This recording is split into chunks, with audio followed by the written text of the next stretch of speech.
صفحے کے شروع سے لائن نمبر 1 سورۃ اعراف کی آیت نمبر 192 اعوذ باللہ من الشیطان الرجیم بسم اللہ الرحمن الرحیم ولا يستطيعون لهم نصرا ولا أنفسهم ينصرون وإن تدعوهم إلى الهدى لا يتبعوكم سواء عليكم أدعوتموهم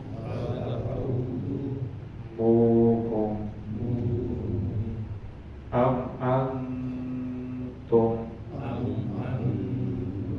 صامتون إن الذين تدعون من دون الله عباد أمثالكم فادعوهم فليستجيبوا لكم إن كنتم صادقين.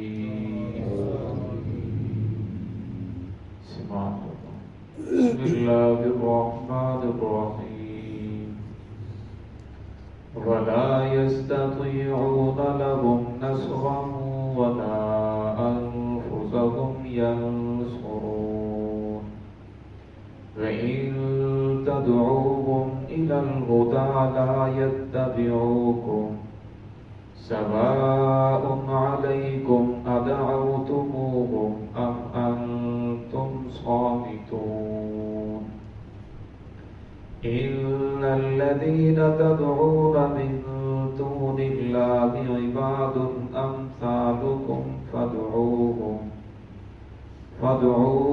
فليستجيبوا لكم إن كنتم صادقين ولا يستطيعون لهم نصرا اور نہیں وہ طاقت رکھتے ان کے لیے نصرا مدد کرنے کی ولا انفسهم ينصرون اور نہ ہی وہ اپنے آپ کی مدد کر سکتے ہیں وَإِن تَدْعُوهُمْ إِلَى الْهُدَى اگر آپ ان کو پکارو ان کو بلاؤ إِلَى الْهُدَى ہدایت کی طرف لا يَتَّبِعُوكُمْ وہ تمہاری پیروی تمہاری اتباع نہیں کریں گے سواء علیکم برابر ہے تم پر أَدْعَوْتُمُوهُمْ کہ آپ ان کو پکاریں ام انتم صامتون یا آپ خاموش رہیں ان الذین تدعون من دون اللہ بے شک وہ لوگ جو پکارتے ہیں اللہ رب العزت کو چھوڑ کر اس کے بندوں کو عباد امثالکم فرمایا وہ بھی تمہاری مثل بندے ہیں فادعوہم جن کو بس تم ان کو پکارو فلیستجیبوا لکم بس چاہیے کہ وہ تمہارا جواب بھی دیں تمہاری بات کو سنیں تمہاری دعوت کو قبول تمہاری بات دعا کو قبول کریں ان کو تم صادقین اگر تم سچے ہو گزشتہ آیات کے اندر اللہ رب العزت نے ان لوگوں کا تذکرہ فرمایا جو اللہ کو چھوڑ کر غیروں کو پکارتے ہیں تو اللہ رب شاہ فرمایا ایشرکون ما لا یخلق شیئا وهم یخلقون کیا تم اللہ رب العزت کا شریک بناتے ہو اس مخلوق کو جس نے کچھ بھی پیدا نہیں فرمایا وهم یخلقون اور وہ خود پیدا کیے گئے ہیں ورنہ جو انسان اپنے پیدا ہونے میں دوسرے کا محتاج ہے جو انسان دنیا کے اندر آنے اللہ کی ذات کا محتاج ہے دنیا میں رہنے کے اللہ کی ذات کا محتاج ہے جو کھانے پینے میں اللہ کی ذات کا محتاج ہے چلنے پھرنے میں اللہ کی ذات کا محتاج ہے جو اپنی مرضی کے مطابق اپنا چہرہ نہیں بنا سکتا اپنی مرضی کے مطابق اپنے وجود کو درست نہیں کر سکتا. اگر بیماری آ جائے تو اپنی طاقت سے اسے ختم نہیں کر سکتا. اگر اللہ رب العزت کی طرف سے پکڑ آ جائے تو اسے دور نہیں کر سکتا. کسی پریشانی کے اندر وہ مبتلا ہو جائے تو پریشانی کو ختم نہیں کر سکتا. حتیٰ کہ وہ انسان دنیا کے اندر رہنے کے لیے اللہ کی ذات کا محتاج ہے. پر میں جب اللہ رب العزت چاہیں اس کو واپس بلا دیں, اس کو ختم کر دیں. اور سب سے بڑی بات, انسان کے وجود کے اوپر فنا ہے. کل من علیہا فان, ہر چیز نے فنا ہونا ہے. وَيَبْقَى وَجْهُ رَبِّكَ ذُو الْجَلَالِ وَالْإِكْرَامِ.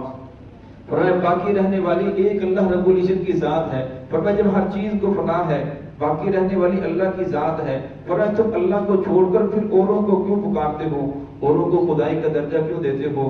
اس آیت کے اندر اللہ شاہ فرمایا وَلَا يَسْتَطِيعُونَ, وہ طاقت نہیں رکھتے, لَهُمْ نَصْرٌ, کہ وہ تمہاری مدد کر سکیں. وَلَا أَنفُسَهُمْ يَنصُرُونَ, فرمایا حتیٰ کہ وہ تو اپنی بھی مدد نہیں کر سکتے. فرمایا جو انسان اپنی مدد نہ کر سکے وہ تمہاری کیسے مدد کرے گا. اس لیے اللہ رب العزت فرمایا کہ تم اللہ کو چھوڑ کر غیروں کو نہ پکارو, غیروں کے در کے اوپر نہ جھکو. اصل بات یہ ہے جب انسان کا اللہ کے نبی کے ساتھ جو تعلق ہے, جو رشتہ ہے, وہ کمزور ہو جاتا ہے. جو اللہ کے نبی دین تعلیمات لے کر آئے, فرمایا وہ انسان اس سے دور ہو جاتا ہے. اللہ کے نبی کا محمد الرسول اللہ صلی اللہ علیہ وسلم کا دامن چھوڑتا ہے, پھر اسے در در پہ جھکنا پڑتا ہے. پھر وہ اپنے سائے سے بھی ڈر جاتا ہے. پھر وہ ہر طرح سے ڈرتا ہے کہ آج فلاں دکان کے اوپر فلاں گاہک آ گیا جس کی وجہ سے آج حالات مندے چل رہے ہیں. پھر فرمایا وہ ہر جگہ پریشان ہو جاتا ہے, وہاں کا شکار ہو جاتا ہے. فرمایا جب انسان کا محمد رسول اللہ صلی اللہ علیہ وسلم کی ذات کے ساتھ تعلق مضبوط ہوتا ہے, پھر وہ ایک ہی خدا کو پکارتا ہے. ہر پریشانی اللہ رب العزت کے سامنے رکھتا ہے, اور خوشی میں بھی اللہ کے سامنے سجدہ کرتا ہے, پریشانی میں بھی اللہ کی ذات کو پکارتا ہے.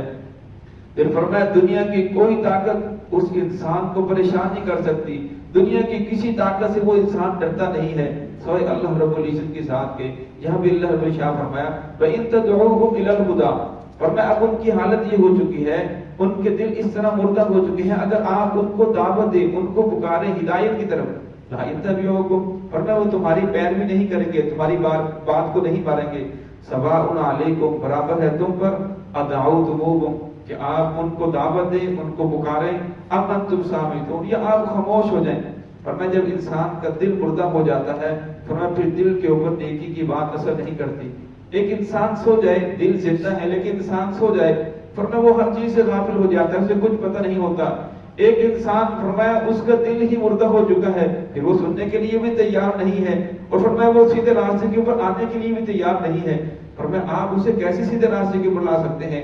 تو اللہ نے شاہ فرمایا لہذا ان لوگوں کو چھوڑ دیجئے, یہ جس طرف جا رہے ہیں جاتے رہیں. ایک وقت آنے والا ہے, اللہ رب العزت کے دربار میں پیشی ہونے والی ہے. فرمایا اللہ تو وہ ذات ہے جس نے ساری کائنات کو پیدا کیا, ہر مخلوق کو پیدا کر لیا. فرمایا جتنوں کو بھی یہ پکار رہے ہیں, یہ ساری کی ساری مخلوق مل کر ایک جو ہے اللہ رب العزت کی مخلوق میں سے ایک سیب بھی پیدا نہیں کر سکتے. اور فرمایا اگر سارے کے سارے سائنسدان جتنے بھی ہیں جن کو بڑا سمجھا جاتا ہے, یا جن کو انسان سمجھتا ہے کہ یہ میری مشکل حل کر سکتا ہے, فرمایا وہ سارے مل جائیں, جو ایک گودے والا سیب ہے جو اللہ رب العزت بندوں کو کھلا رہے ہیں, وہ پیدا نہیں کر سکتے. کتنی اللہ رب العزت کی نعمتیں ہیں جو اللہ رب العزت کے علاوہ کوئی انسان اسے پیدا یا بنا نہیں سکتا. اللہ رب العزت فرمایا ان الذین تدعون من دون اللہ, بے شک وہ لوگ جن کو تم پکارتے ہو من دون اللہ, اللہ رب العزت کو چھوڑ کر, عباد امثالکم, وہ بھی تمہاری طرح, تمہاری مثل, وہ بھی انسان ہیں, وہ بھی تمہاری مثل بندے ہیں. فدعوہم, فرمایا اگر تم پھر بات نہیں آتے, ان کو پکارتے ہو تو پکارو. فلیستجیبوا لکم, پھر چاہیے تو یہ کہ جب تمہارے اوپر کوئی پریشانی آ جائے, کوئی مصیبت آ جائے, کسی مصیبت کے اندر گرفتار ہو جاؤ, پھر وہ تمہاری دعا کو قبول کریں, اس پریشانی کو دور کر دیں, اس پریشانی سے نکال دیں. لیکن فرمایا جب وہ تمہیں پریشانی سے نہیں نکال سکتے تو اس کا مطلب یہ ہے کہ وہ بھی انسان ہے, لہذا اللہ رب العزت کو چھوڑ کر ان کے سامنے سجدہ نہ کرو, ان کو نہ پکارو. فرمایا اللہ رب العزت کے ذات بار بار بندوں کو اس طرح متوجہ فرماتے ہیں کہ تمہارا خالق مالک میں ہوں, وَنَحْنُ أَقْرَبُ إِلَيْكَ مِنْ حَبْلِ الْوَرِيدِ, اور میرے بندے میں تو تیری شہرت سے بھی زیادہ قریب ہوں. جو ابھی ابھی تیرے دل کے اندر خیال پیدا ہوا, ہونٹوں نے حرکت نہیں دی, صرف دل کے اندر بات آئی. اللہ شاہ فرماتا ہے انہ علیم بذات الصدور, میں تو اسے بھی جانتا ہوں. موسیٰ علیہ السلام کے دور کے اندر بارش نہیں ہو رہی تھی, لوگ بڑے پریشان تھے. موسیٰ علیہ السلام قوم کو لے کر باہر نکلے, اللہ رب کی ذات سے دعا کی, ہم کلام ہوئے. تو اللہ شاہ فرمایا اس مجلس کے اندر ایک ایسا بندہ بیٹھا ہے, وہ ایسا گناہگار ہے، میرا نافرمان ہے، جب تک وہ مجلس سے اٹھ کر نہیں جائے گا تمہاری دعا بھی قبول نہیں ہوگی۔ تو موسیٰ علیہ السلام نے اعلان فرمایا کہ ایک ایسا بندہ ہے جو اللہ کی ذات کا نافرمان ہے، اور میں اللہ رب العزت اس بندے کو پسند نہیں کرتے، وہ مجلس سے اٹھ کر چلا جائے تاکہ باقی لوگ تو پریشان نہ ہو، باقیوں کے اوپر اللہ کی رحمت برسے، بارش برسے۔ اب اس بندے نے ہاتھ نہیں اٹھائے، دل ہی دل کے اندر معافی مانگی کہ یا اللہ میں تو سب کے سامنے رسوا ہو جاؤں گا، بارش برسنا شروع ہو گئی۔ اب جو حاضرین مجلس سے انہوں نے پوچھا کہ اے موسیٰ آپ تو کہہ رہے تھے بندہ اٹھے گا وہ جائے گا پھر بارش برسے گی، کوئی بندہ بھی نہیں اٹھا، بارش برسنا شروع ہو گئی۔ موسیٰ علیہ السلام جب پھر اللہ کی ذات سے ہم کلام ہوئے تو فرمایا الہ العالمین آپ نے تو ایسے فرمایا تھا، تو اللہ شاہ فرمایا اس بندے نے میری ساتھ صلح کر لی، اور وہ بندے نے آپ کے ساتھ صلح تو کر لی، وہ مجھے بتا دے بندہ کون ہے۔ تو اللہ نے فرمایا اے موسیٰ جب وہ میرے ساتھ اس کی جنگ تھی، فرمایا میں نے تو اس وقت نہیں بتایا، اب تو اس نے میرے ساتھ صلح کر لی ہے۔ تو اللہ شاہ فرماتے ہیں میرے بندے میں تو آپ سے بہت زیادہ پیار کرتا ہوں، محبت کرتا ہوں، لیکن آپ مجھے چھوڑ کر در در پہ جھک رہے ہو، اور میں جن دروں پہ جھک رہے ہو۔ اللہ پھر بھی شاہ فرماتے ہیں کہ اچھا ہے تو میرا بندہ، اسے برہائی سے دینا شروع کر دیتے ہیں۔ ایک انسان کے بارے میں آتا ہے کہ 80 سال کی جس کی عمر ہو چکی تھی، بوڑھا ہو چکا، یا صنم بت کو پکارتے پکارتے، لیکن اللہ کی ذات اسے وہیں سے دے رہی تھی۔ اب ایک دن، لیکن وہ بت تو نہیں بولتا تھا، وہ تو بے جان چیز تھی۔ ایک دن بڑھاپے کی وجہ سے زبان اٹک گئی، تھتل کی، جس کی وجہ سے کہنے لگا یا سمد، زبان سے نکلا تو فوراً آواز آئی یا عبدی، اے میرے بندے کیا بات ہے؟ فرشتوں نے کہا الہ العالمین یہ تو بوڑھا ہو چکا ہے، اس نے آپ کو نہیں پکارا، یہ تو صنم کو پکار رہا تھا، اپنے بت کو، اسے پکار رہا تھا، تو زبان سے اچانک کیسے نکل گیا؟ اللہ بھی شاہ فرمایا اتنے سال ہو گئے اسے پکارتے، اس نے جواب نہ دیا، اگر میں بھی جواب نہ دوں تو میرے اور اس کے اندر کیا فرق ہے؟ یہاں بھی اللہ رب العزت بندوں کو یہی سمجھانا چاہتے ہیں کہ میرے بندوں جو بھی پریشانی آ جائے میرے دربار میں آؤ، تو سجدہ کرو، سر جھکاؤ۔ اور فرمایا جب انسان کسی پریشانی میں اللہ کی ذات کو پکارتا ہے، فرمایا سنت طریقہ بھی یہی ہے کہ انسان کوئی بھی کام کرنا چاہے یا کوئی بھی پریشانی آ جائے تو سب سے پہلے انسان 2 رکعت بعد نفل پڑھے اور اللہ کی ذات سے مانگے، پھر حسب توفیق سجدہ کرے اور صدقہ کرے۔ فرمایا جب انسان یہ کام کرتا ہے اللہ رب العزت کی مدد شامل حال ہو جاتی ہے۔ پھر فرمایا جو تیسرا کام ہے جو اس کے متعلق اسباب ہیں، دعائی ہے، پھر انسان وہ کام کرے تو اللہ رب العزت کی ذات شامل جو ہے مدد شامل حال ہو جاتی ہے، پھر اللہ رب العزت اس پریشانی کو جلدی ختم کر دیتے ہیں۔ اور ہم کیا کرتے ہیں جب پریشانی آ جاتی ہے سب سے پہلے دوائی لیتے ہیں، اور فرمایا اگر دوائی سے آرام نہ آئے تو پھر ہم کہتے ہیں اچھا کچھ سجدہ کرتے ہیں، پھر وہ سجدہ کرتے ہیں، پھر بھی آرام نہ آئے تو پھر کہتے ہیں اے اللہ اب تو ہی ہے۔ فرمایا اصل کے اندر یہ کام الٹ ہو جاتا ہے، پہلے انسان اللہ کی طرف آئے، 2 رکعت بعد نفل پڑھے، اللہ سے مانگے، پھر صدقہ کرے، پھر اس کے بعد جب دوائی لیتا ہے تو اللہ رب العزت تمام کی تمام پریشانیاں ختم کر دیتے ہیں۔ تو اللہ رب العزت ہمیں دین کی صحیح سمجھ عطا فرمائے۔